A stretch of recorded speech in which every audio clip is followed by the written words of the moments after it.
go hari to shidi mi sisi wan thari ne thousand dari ne basi Fagadra fine thido ummiye kang na mulla basi de ha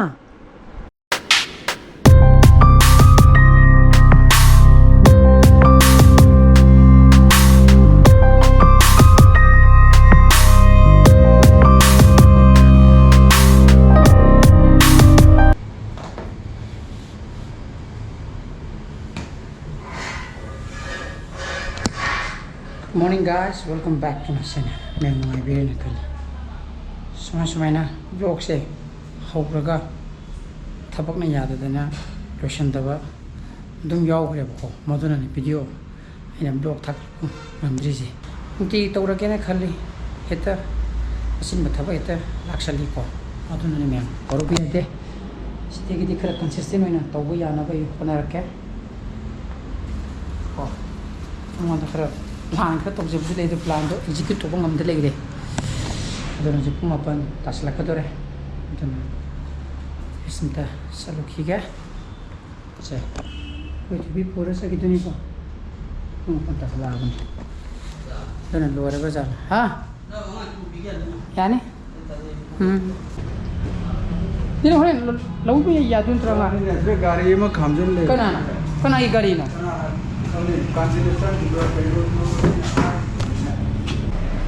gari thoro phom dane sida gyan ta da gari ma khamjal le me ko mi gi gate oiram bi yai kana khang da du kadai da sang gram na khang du si uta khote da kha ku thogu re khonra gari khamba kan de aina khami ji dukan oiram ba yana mi sana canopy na gari tha garage la ai gi kino ma ju garage tha garage no parking na thai ne ko तो ज्ञान ता दबनी का उसी से भाई चौकी थोबा ज्ञान ता दबा ऐसे से हां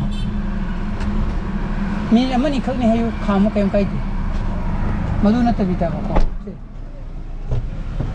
यानी को ते हां हेलो हजि की तो खितक थोक प याबगी मछे रूम खक लेबगी ने थोक प वानी यारम ददी आइना सोमदगी थबक थेगा थोली जी यारोइ तोरी गेट की mathak taju garage no parking in front thari ya har ye ngu da ya thangkala ga ai khamam du ai queen sang duri dukan de boiro mi gate la dukan gi thong la har ye ngu da ne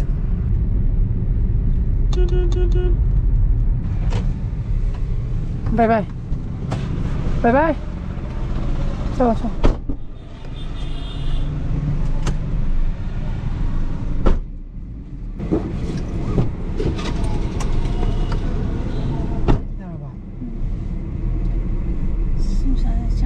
Sakai, ini humang puru cara ni mai. Rong sai ka tukan Touradi. Nimidang ipung nipan tasan gre. Ay hosi kata yum dahali. Thabak na yada dana. Ini hujung ke sakre. Majung asai di yum handri ko. Ado ini halani yum yo ma jik lo idri ye. Na majung magi tem na. Jerazane dan ai Hyderabad pung nipan tature. Good morning guys, welcome back to my channel. My baby nakal. Ngarang ju vlog namme ko. Din dang thabok. Hapa ga di khangan. Habok ta ga di ai wari matek soina tabi. Kunain tawe. Kunan sansan haura ga. Lotion ba pharak ta ba hai ta re ko. Kunain tawe he leji ba hai ta re vlog che to. Aduna. Yes you hear. Sweet corns is the best. Sweet corns is the magic masala कर चाहिए लेना. तुम मुरो की महत्ता. जो मुरो साथ.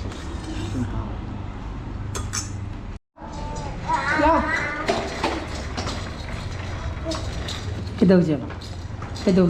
साथ भी रहो समझो. समझो. शेलस का साथ भी रहो समझो. सीवनी जी. जी. मागी. काम बताओ तो को संग तो नहीं तो नहीं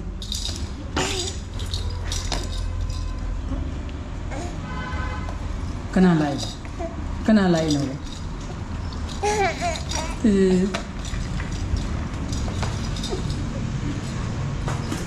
Kana lai no Tondonbagi.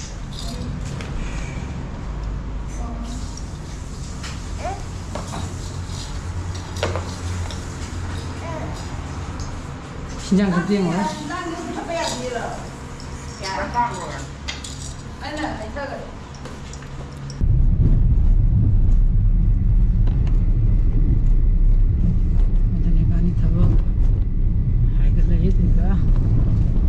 Pagi school dan dasar mugi mai ngasi mai second unit test ke beka result koi bai tari ko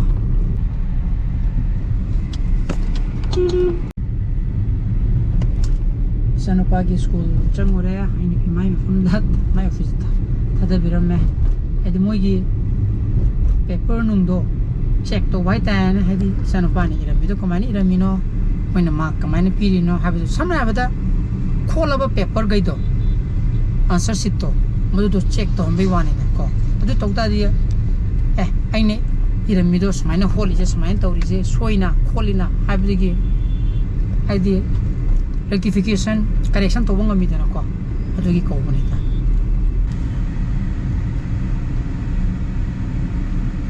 do I think ra si thawju lu bot tara ga di ai show ni ki fine ti di ko sorry fine TV matata autobus site ki thara kada video di thara bane na tulak tuni do aina maram morega ekisen thok tuni ta ko adana thojen bida ba thojen bida ji do ki one haraga countdown one hag stop it thari dena ko warning like kum hek pe di phagadam ne ko second mani kum samna ba do one countdown to kan one haga atop ki saki green tak ngan jalak tuni na ko ko ju one lay en thojulak tuni da tan thok pan nang do yawi ta na ko one dun loigi marak ta ta bai ta ne ko aduna one haga second mani kana halaga ko atop saki green tak thara ga de lamuna roina khali ko sina yu wa color ni na e pasin bagi wana te go is the 6 are na 5 4 3 gai di chadi ko 2 1 go to raba go hare to si di mi si je wan thari ne thousand dari ne ba si je wan thari ne thousand dari ne ba si je ai di one do cross to gre na ai second one do stoppes tagi lang thor bo the one thari ne mi di thousand le ne ba si je odo thari ba akorum gi cycle di lamu nei dana ko adai sum khan vai tare dana ko one tharaga second mani fall toraga atopagi cycle green tak tharaga di adu Fagadra na khan vai tare jilu ba kambu ko Fagadra fine lo traffic thuga bai je accident thokpagi chances wang doni tu thagre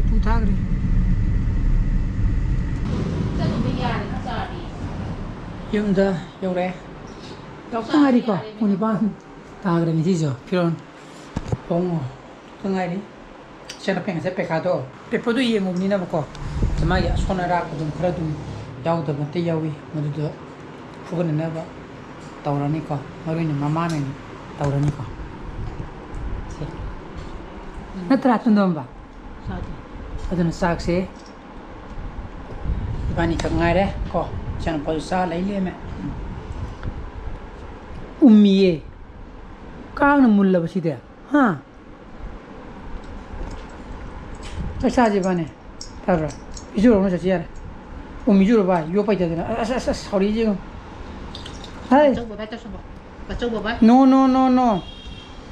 no mami se uire ja ji khuire pani he chak sa ji lo yo pa tha na phai sa to ke sa to tha na pa ji ki best solution sa he sa de ki di ya ki ro